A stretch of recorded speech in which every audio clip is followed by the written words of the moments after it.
오늘 말씀을 통해서 우리가 예수 그리스도 빛에 대한 말씀들의 은혜들을 좀 나눴으면 좋겠습니다. 1977년 7월 13일 뉴욕 대정전 사건이 일어났습니다. 에디슨 발전소가 번개를 맞아서 뉴욕 전 지역이 25시간 동안 25시간 동안 캄캄했던 그 기억, 그 뉴욕 시민들에게 지금도 떠오르기 싫은 가장 암울했던 순간이라고 합니다. 왜 그러냐면 그 불이 들어오지 않는 그 25시간 동안에 1700개의 상점들이 흑인 폭도들에 의해서 상점이 다 털렸고, 또 현행법으로 당시에 체포된 사람만 3,000명이 넘었고, 당시의 피해액으로는 약 1억 5천만 달러, 우리 하나로 계산해 보니까 약 1,700억 원에 이르는 그런 피해가 발생되었습니다. 뉴욕 시민들에게 어두움은 공포와 그리고 그 죽음, 그리고 고통, 그것들을 의미했을 것입니다. 그들에게 가장 절실했던 것은 빨리 빛이 비추는 것, 다시 불이 켜지는 것이 그들에게는 절박한 소망이었을 줄 믿습니다. 이처럼 어둠 속에 있는 세상 사람들에게 가장 좋은 소식은 빛이지요. 빛은 절대적입니다. 하나님께 천지를 창조하실 때 가장 먼저 지은 존재가 무엇입니까? 빛이 있으라 하심에 빛이 있었다. 제가 원희를 기타를 가르쳐주면서 배웠던 노래가 빛이 있어 세상은 맑고 깨끗해. 네. 우리들 마음속에 빛이 가득해. 예. 세상의 노래도 그 빛의 소중함을 이야기하고 있지요. 그런데 성경에는 그 빛의 절대성을 분명하게 기록하고 있습니다. 빛이 없으면 천지는 암흑세계고 모든 생물체는 존속할 수 없을 것입니다. 빛이 비쳐야 광합성 작용을 통해서 곡식과 여러 가지 많은 영양소들, 열매들을 우리가 거둘 수 있을 것입니다. 최근에 우리가 비타민 D에 대한 그 부족함의 뉴스를 본 적이 있습니다. 우리가 비타민 D를 공급받아야 되는데, 특별히 한국 그 나라의 여성들이 히잡을 두르고 있는 이슬람의 여인들보다, 그러니까 아주 온 몸을 다 가리고 있는 여인들보다도 비타민 D 수치가 낮다는 겁니다. 그 이유에 대해서 워낙 많이 선크림을 바르고 다녀가지고, 차단시켜버리니까 빛을, 내 몸에서 햇볕을 받았을 때 비타민 D가 형성된다고 해요. 그런데 이제 햇볕에 노출되는 내 피부에를 하나도 우리는 절대 안 돼. 우리 아내도 가을빛이 더 탄다고 오히려 가을에 더 아이들의 선크림을 발라주고, 빛이 반사되는 그거 비슷해 또 살탄다고 아주 딸들을 곱게 그 피부를 유지하기 위해서 힘쓰고 애쓰지요. 그런데 결국은 그것이 사람의 몸속에 있는 비타민 D라는 좋은 물질을 생성하는 것을 방해한다는 사실입니다. 그래서 우리가 이제는 비타민 D를 약으로 먹어야 한다, 이렇게 아주 역설을 하더라고요. 그만큼 우리가 살아가는 데 있어서도, 인간이 살아감에 있어서도 빛은 굉장히 소중한 것이죠. 지금은 광통신을 이용해서 통신과 영상의 기술이 발전되었고, 빛을 사용해서 치료를 하고 있는 시대를 살고 있고, 빛으로 인명을 살상하고 파괴하는 그런 일까지 빛을 통해서 만들어내고 있습니다. 그러니 지금 세상의 빛은 없어서는 안 돼. 근래에 우리가 빛과는 조금 다른 의미이지만, 전기 때문에 몇 개 발전소가 멈추면서 전력 비상 사태를 선포하고, 아주 대기업, 우리 부장님 회사 같은 회사도 회사가 오히려 더 더웠던 한여름, 집이 오히려 더 시원했던, 작년만 해도 집에 가기 싫었는데 올해는 더 특히 집에 가고 싶었다, 더워서. 그러니까 그만큼 공무원들 또 대기업들이 전략하고 개문 냉방하지 말도록 하고, 그게 다 왜 그렇습니까? 그 전력이 없었을 때에 다가오는 엄청난 피해 때문에 그런 것이죠. 요한복음 8장 12절에도 그분은 자신을 세상의 빛이라고 말씀하셨습니다. 그런데 오늘 말씀이 지난번에 말씀드렸듯이 7장 53절부터 11절까지의 내용이 삽입됐다고 했었죠. 지금 7장 52절, 즉 마지막 때에 우리가 7장 53절을 한번 찾아보세요.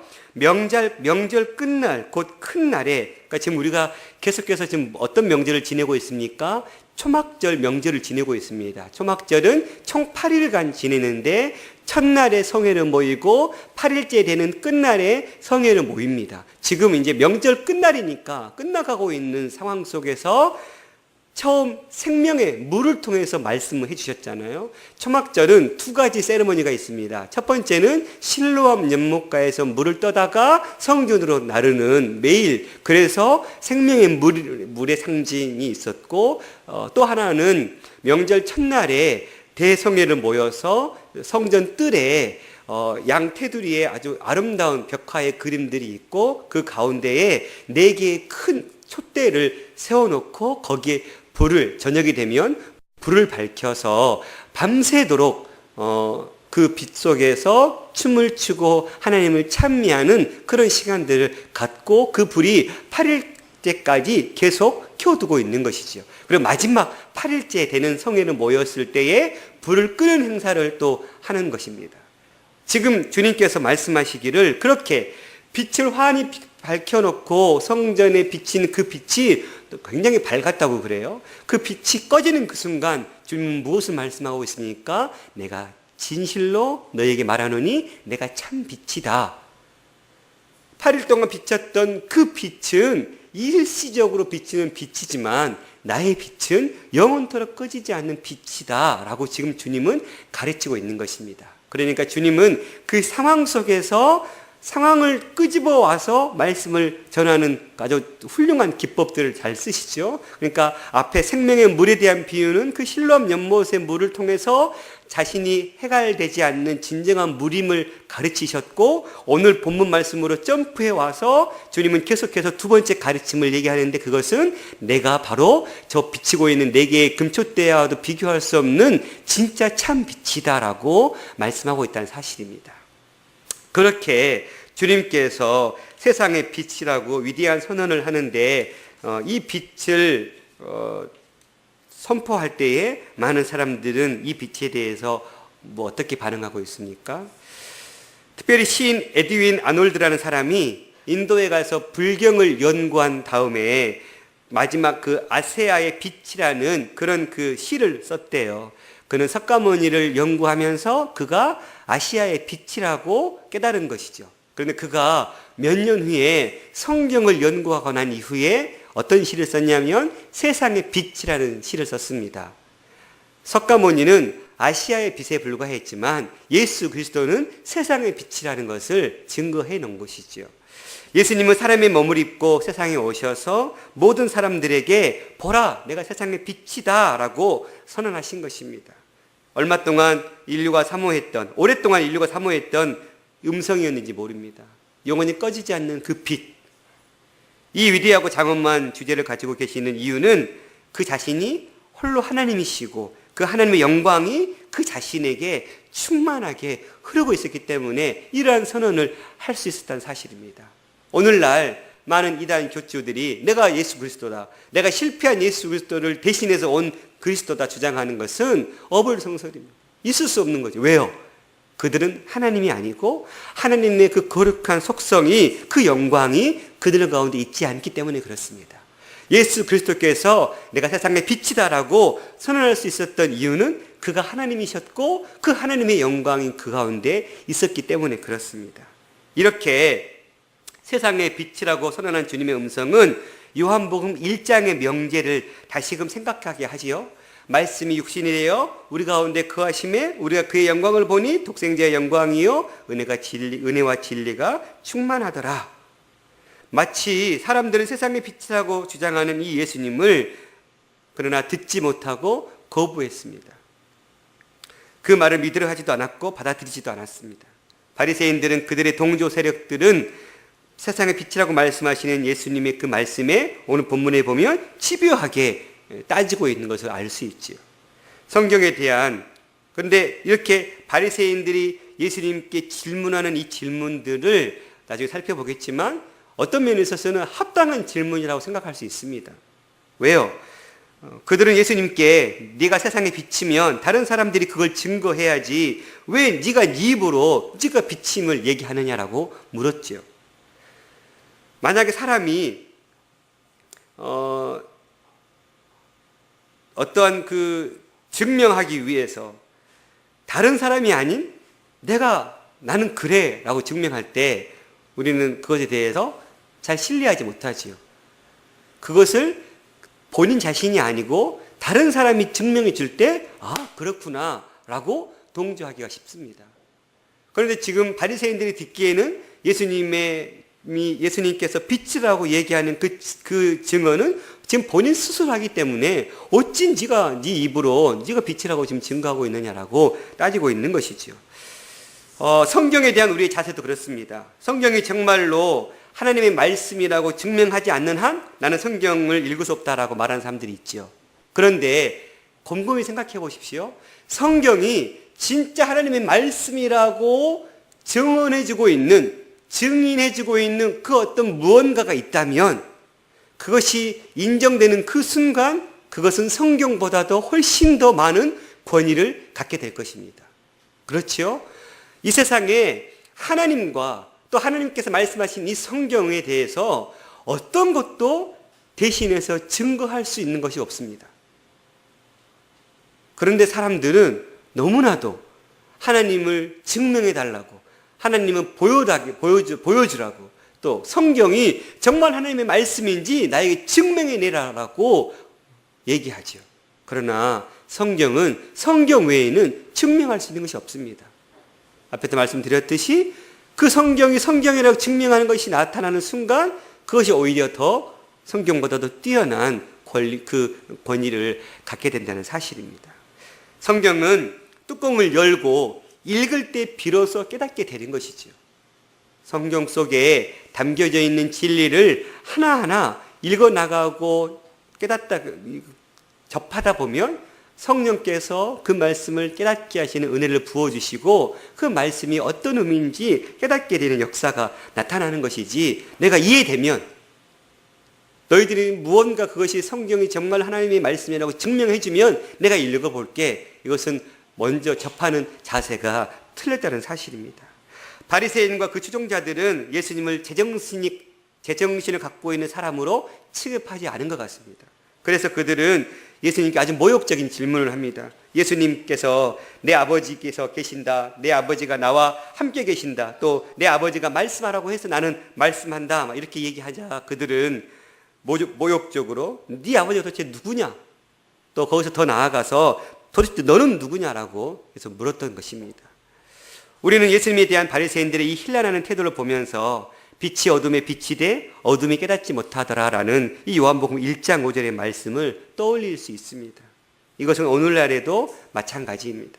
많은 사람들이 예수님이 세상의 빛으로 비추는 것을 보고도 그 빛을 깨닫지 못하고 예수님 앞으로 나오지 않고 있다는 사실이죠. 그러면 바리새인들처럼 세상의 상식을 가지고 예수님을 반박하는 사람들에 대해서 예수님은 어떻게 대답하셨습니까? 예수님은 세상 상식이라는 잣대를 가지고 말하는 것이 아니라 하나님의 아들로서 그 스스로를 증명하셨습니다. 그렇습니다. 믿음이라는 것은 세상의 잣대로 측량할 수가 없는 것입니다. 하나님, 주님 주신 말씀, 세상의 잣대로 아무리 재고 싶어도 잴 수 없습니다.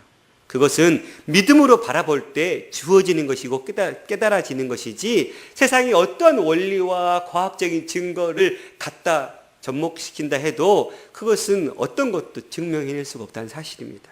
다시 말하면 하나님이 말씀하라고 하니까 말씀하시는 것이고, 하나님께서 나를 세상의 빛으로 내세웠기 때문에 내가 세상의 빛이라고 하는 것이지 내가 내 소리하고 있는 것이 아니다라고 주님은 말씀하셨다는 사실입니다. 본문을 보면서 예수님의 그 4가지 변호들을 좀 살펴보기를 원합니다. 첫 번째, 그는 그 바리새인들의 비웃음, 왜 네가 네 스스로 그렇게 증명하느냐, 다른 사람들이 증명해야지 라는 그 비웃음 속에서 4가지를 변호하는데, 첫 번째는 14절입니다. 같이 읽어볼까요? 예수께서 대답하여 이르시되 내가 나를 위하여 증언하여도 내 증언이 참되니 나는 내가 어디서 오며 어디로 가는 것을 알거니와 너희는 내가 어디서 오며 어디로 가는 것을 알지 못한다. 주님은 지금 무엇을 얘기하고 있습니까? 그분은 자신의 사명, 자신의 그 소명에 호소하고 있습니다. 나는 하나님께서 이 땅에 보낸 구세주, 구원자다. 너희들은 나는 내가 어디서 와서 어디로 가는지 내 사명을 분명히 깨닫고 있는 사람이지만 너희들은 어디서 왔고 어디로 가는지도 알지 못하지 않느냐라고 주님은 지금 자신을 증명하고 있다는 사실입니다. 그분은 하나님 아버지에 의해서 세상에 보냄을 받은 분이시고 하나님 아버지를 위한 사명에 온 생명을, 온 삶을 내어드리고 있음을 밝히 드러내고 있습니다. 감히 어찌 왜 태어나서 왜 죽어야 하는지도 모르는 인생들이 어찌 왜 태어났고 무엇을 향해서 가고 있는지 분명히 알고 있는 나에게 그런 질문을 할 수 있느냐라고 반문하고 있는 것이죠. 여러분은 삶이 어떻게 시작되어서 어디로 가는지 분명히 깨닫고 있으십니까? 우리의 삶이 제가 근래에 단체 카톡 속에서 두 자매의 귀한 생일을 축하하면서 불렀던 그 생일 축하송 왜 태어났니 왜 태어났니 이 험한 세상에 왜 태어났니 잘 태어났다 잘 태어났다 주 영광 위하여 잘 살아보세. 우리는 하나님께서 우리를 태어나게 하신 이 세상에 보내신 이유를 분명히 압니다. 그리고 우리가 한 번에 주어진 이 삶 속에서 어떤 삶을 살아가야 되는지 우리는 알고 있는 자들이죠. 그런데 이 인간이 왜 와서 어디로 가는지도 모르는 사람들이 우리한테 무언가를 얘기할 때 우리는 콧방귀 낄 때가 있잖아요. 참 인생도 모르면서 참 잘난 척하고 있네. 우리도 그런데 하나님께서 보실 때, 예수님께서 보실 때 이들의 그 질문은 얼마나 가소로웠을까요? 주님은 그렇게 지금 얘기하고 있는 것입니다. 두 번째 16절입니다. 함께 읽을까요? 시작. 만일 내가 판단하여도 내 판단이 참되니 이는 내가 혼자 있는 것이 아니요 나를 보내신 이가 나와 함께 계심이라. 그분은 자신과 함께 하시는 하나님 아버지의 임재에 직접적으로 호소하고 있습니다. 나는 나 혼자 있는 존재가 아니다. 나와 항상 함께하는 분이 있는데 그분이 바로 하나님이다. 그 하나님이 누구냐면 바로 너희들이 그렇게 자랑하고 떠들고 있는 그 하나님, 모세 시대부터 아브라함 시대부터 너희 백성을 인도했다라고 그 선민 사상 속에 똘똘 뭉쳐있는 그 너희들의 그 하나님이 바로 나와 함께 있다라고 주님은 변호하고 있는 것이지요. 세 번째 23절입니다. 한번 좀 다음 주 말씀인데 한번 더 볼까요? 23절 시작. 예수께서 이르시되 나는 위에서 났으며 너희는 이 세상에 속하였고 나는 이 세상에 속하지 아니하였느니라. 주님은 지금 어떤 거 변호를 하고 있습니까? 어떻게 오셨는지에 대한 나는 지금 자신의 그 신적 기원에 대해서 말씀해 주고 있습니다. 내가 이 땅에 오게 된 그 기원. 또 주님은 28절에 나중에 보면 자신이 장차 들릴 것을 대해서 얘기하고 있으십니다. 이렇게 주님은 오늘 본문에서는 두 가지, 다음 주 본문까지 해서 네 가지 자신이 왜 하나님이심을, 자기가 왜 구세주이심을 얘기할 수밖에 없는지를 분명하게 밝히 드러내고 있다는 사실입니다. 그런데 이거에 대해서 고소하는 바리새인들은 그 특징이 무엇입니까? 11절 대답하되 주여 없나이다. 예수께서 이르시되 나도 너를 정죄하지 아니하노니 11절이 네 맞아요. 다시는 죄를 범하지 말라 하시니라 라고 말씀하셨잖아요. 그들은 예수님의 사명을 몰랐습니다. 그러니까 예수님께서 왜 이 땅에 오셔서 무엇을 하시는지, 그러니까 예수님께서 하시는 그 사역에 대한 그 전반적인 일에 대해서 전혀 몰랐죠. 3년의 공생 기간 동안에 사람들을 고치고 죽은 자를 살리고 복음을 전하고 선포하는 이 모든 행위 속에서 주님은 무엇을 가르쳤던 것입니까? 죄를 사하는 권세. 그러나 그들은 그 권세를 깨닫지 못했습니다. 또한 그들은 인간적인 기준에 의해서만 판단했습니다. 15절에 보면 너희는 육체를 따라 판단하나 나는 아무도 판단하지 아니한다. 바리새인들은 지금 예수님을 평가하면서 세상의 기준을 가지고 평가하고 있습니다. 그러나 주님은 세상의 기준에 의해서 평가받는 분이 아니시죠. 세 번째, 그들은 19절에 보니까 이에 그들이 묻되 내 아버지가 어디 있느냐? 예수께 대답하시되 너희는 나를 알지 못하고 내 아버지도 알지 못하는도다. 나를 알았더라면 내 아버지도 알았으리라. 이들은 예수님의 인격조차도 알지 못했고 그 예수님을 보내신 아버지의 인격에 대해서도 알지 못했던 자들입니다. 이들은 하나님 아버지의 율법, 주신 율법을 그 누구보다도 잘 알고 있었고 그 율법을 잘 실천한다라고 자부했던 그들이었지만 정작 그들은 하나님을 몰랐고 하나님께서 보내신 예수 그리스도를 모르는 인생이었다는 사실입니다. 이렇게 다음 주에 볼 본문 쪽에 23절을 보면 예수께서 이르시되 너희는 아래에서 났고 나는 위에서 났고 너희는 이 세상에 속하였고 나는 이 세상에 속하지 아니하였다. 주님은 뭘 얘기하시고 계십니까? 아까 주님은 어디에서 왔고 어떻게 태어나셨는지 신적 기원을 말씀하신 거라면 우리 인간은 위에서 태어난 존재가 아니고 아래에서 태어난 존재라는 사실입니다. 너희들은 분명하게 나는 이 세상에 속하지 아니하였지만 너희들은 이 세상에 속한 사람들이라고 분명하게 그들의 한계성을 지적하고 계십니다. 여러분, 당시의 사람들이 예수님을 영접했든 하지 않았든 간에 예수님을 구주로 인정했든 하지 않았든지 간에 예수님은 세상의 빛이십니다. 왜냐하면 스스로가 그것을 증명해내고 계시고 그것을 그 누구보다도 하나님께서 증명해내고 계시기 때문에 그렇습니다. 당시의 구약의 율법은 무언가 죄인을 심판하기 위해서는 꼭 최소 두 사람의 증인을 세워야 했습니다. 그 두 사람의 증인이 세워지지 아니하면 그 사람이 아무리 살인을 저질렀다 해도 그 살인죄가 성립되지 않았습니다. 그러니 바리새인들은 지금 그렇게 예수님 앞에 너가 진짜로 참 빛이라면 네가 참 빛임을 증언해 줄 수 있는 두 사람, 최소한의 그 사람들을 한번 네가 데려와라 라고 얘기했지만 주님의 진정한 증인은 누구셨습니까? 하나님이셨습니다. 그런데 그들에게 내가 빛이라는 것을 증명해낼 수 있는 사람은 이 세상에 없고 하나님이야. 그렇게 얘기했지만 그들은 깨달을 수 없었던 것이지요. 영국 유명한 화가인 핸드라는 사람이 그린 그림 가운데 세계의 빛이라는 그림이 있었습니다. 그 그림은 예수님께서 손에 등불을 들고 있고 그 복도를 그 등불이 빛이 환히 비치고 있는데 그 세상을 향해서 바라보고 있는 예수님의 그 표정이 굉장히 그 세상에 죽어가고 있는 그 사람들을 향한 그 긍휼한 마음, 어떤 안타까운 심정으로 이렇게 쳐다보고 있는 그 사진이 이렇게 그린 거입니다. 근데 그게 한참 아주 당시 인기가 있어서 많은 사람들이 그 그림을 복제하기도 하고 구입했다고 합니다. 그런데 나중에 후에 미술평론가였던 그린호프라는 사람이 그 그림을 호되게 비판했습니다.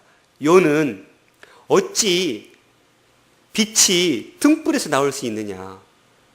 예수님이 빛이신데 그 빛이 예수님께로부터 나와야지. 어찌 예수님이 들고 있는 그 빛, 그 등불에서 그 빛이 나와서 세상을 비추고 있는 것처럼 그렸느냐. 이렇게 비판한 것입니다. 옳은 비판이죠. 예수님은 스스로가 빛이십니다. 그 빛으로 세상을 밝히 비추기에 오신 분이시죠. 옛날 그 재미있는 이야기 가운데 한 서당에서 이렇게 한자를 이렇게 가르치다가 선생님이 쉬는 시간 애들이 선생님 재미있는 이야기 들려주세요 했더니 선생님께서 질문 한 가지를 던졌습니다. 너희들이 내가 엽전 2냥을 줄 테니까 이 2냥 가지고 이 온 방을 가득 채울 수 있는 물건을 사와라. 그랬더니 이 2냥 가지고 어떤 물건을 사서 여기를 가득 채울 수 있겠습니까? 많은 이들이 막 원망하고 불평할 때 한 아이가 선생님 저 주세요. 그래서 엽전 2냥을 줬더니 잠시 후에 그 아이가 왔는데 그 아이의 손에 뭐가 들려져 있었겠습니까? 네. 예. 그래서 불을 밝히는 순간 그 교실에 빛이 환하게 비쳤다라는, 그래서 그 빛이 가득 채워져 있었음을 주님은 마치 그 비유처럼 세상에 어둠을 가득 차 있는 그 세상 속에 주님께서 가득한 빛으로 채우기 위해서 홀로 신의 자리, 하나님의 그 자리를 버리시고 이 땅에 사람의 몸으로 오신 것이죠. 그리고 그분께서 하나님이 원하시는 그 사명의 길, 즉 우리를 위해서 우리의 모든 죄를 도말하시기 위한 그 십자가의 길을 걸어내심을 통해서 주님은 그 하나님의 뜻을 이뤄내시고 이 세상을 사랑하시는 하나님의 놀라운 그 사랑의 계획들을 전 삶을 통해서 나타내심으로 그분이 참 빛이심을, 그리고 하나님께로 가는 유일한 길이심을 나타내신 하나님이라는 사실입니다. 우리가 세상을 밝히기 오신 구세주요, 세상을 밝히기 오신 하나님의 아들 그 예수 그리스도를 어떤 분으로 알고 있습니까? 우리에게는 이 참 빛이 비춰지고 있습니까? 예수님은 달빛과 같은 빛이 아닙니다. 태양으로부터 빛을 받아서 다시 그 빛을 비춰내는 그런 존재가 아니시죠. 예수님은 빛 자체이십니다. 우리가 그 예수님으로부터 그 빛을 받아서 세상을 향하여서 그 빛을 비춰야 하는 달과 같은 사명을 지니고 있는 사람들이죠. 그런데 그 빛을 깨닫지 못한다면 어찌 그 빛을 세상을 향해서 비춰낼 수 있겠습니까? 오늘 우리가 이 말씀을 통해서 나는 과연 예수님의 빛 대신 이 주님을 정말 내 인생의 빛, 내 인생의 어두움을 환히 밝혀줄 수 있는, 내 삶이 어디로 흘러가고 있고 내가 이 땅에서 지금 무엇을 감당하며 살아가야 될까라고 고민할 때에 주님께서 우리의 사명과 갈 길을 알게 하시는 그 빛이심을 우리는 정말 인정하고 그 빛 대신 주님께서 이끄시는 삶의 자리로 기꺼이 즐거이 나가고 있는지 돌아보기를 소망합니다. 뿐만 아니라 빛 대신 주님께서 우리를 향해서 동일하게 말씀하십니다. 산 위에 숨기지 못할 동네처럼 너희들이 산 꼭대기에 훤히 밝히는 빛이 되어서 세상 사람들 앞에 내 어둠을 밝혀낼 수 있는 빛임을 밝히 드러내라는 이 말씀 앞에 우리가 순복하며 살아가고 있는지를 돌아보기를 원합니다. 우리는 빛 대신 예수님으로 인해서 참 빛을 소유하고 살아가는 사람들입니다. 그 빛은 가두면 가둘수록 그 빛이 점점 바래지겠죠. 그러나 그 빛을 훤히 드러내면 드러낼수록 그 빛은 또 다른 빛을 만들어내고 또 다른 빛을 만들어내고 점점 더 세상의 어두움을 밝히 비춰내는 그러한 능력들의 빛들로 자라날 줄 믿습니다. 그러니 우리 뜨인들 청년 공동체가 이 빛을 소유한 공동체로 이 빛을 더 환히 밝히는 일에 저와 여러분이 헌신하고 쓰임받기를 소망합니다. 세상은 아직도 너무 많은 것이 어두움 속에 헤매고 있습니다. 세상에 많은 사람들이 왜 태어났고 어디로 향해 가고 있는지를 알지 못한 채 하루하루를 힘겹게 살아가고 있는 지체들이 많습니다. 제가 오늘 어린이부 설교하면서 아이들에게 바울이 디모데에게 주셨던 말씀, 너의 믿음의 진보가 세상 사람들로부터 보이게 해라. 그리고 너가 정말 너의 믿음의 행실을 통해서 세상 사람들이 하나님의 살아계심을 보이게 해라 라는 말씀을 전했거든요. 여러분, 우리의 빛이 밝히 드러날 수 있는 유일한 길, 그 비결은 우리의 삶을 통해서 하나님의 향기가 나타나는 것입니다. 우리의 말 한마디 한마디, 우리의 행동 하나하나, 그것이 세상 사람들과 똑같은 상황 속에서 똑같은 판단과 결정이 아니라 다른 판단과 다른 결정. 세상 많은 사람들은 넓은 데로 갈지라도, 그리고 그 길이 정답이라고 얘기할지라도 하나님의 말씀에 비춰서 그 길이 아니라고 할 때에 우리는 과감하게 좁은 길을 선택하며 갈 수 있는 그 용기, 그렇게 살아갈 때 믿지 않은 자들이 저 사람은 왜 나와 똑같은 환경 속에서 절망과 좌절이 아니라 희망과 소망을 꿈꾸지? 나와 다른 게 무엇이지? 우리는 늘 이 궁금증을 던져주는 삶을 살아야 합니다. 그게 빛을 가지고 있는, 빛을 소유하고 있는 자의 삶일 줄 믿습니다.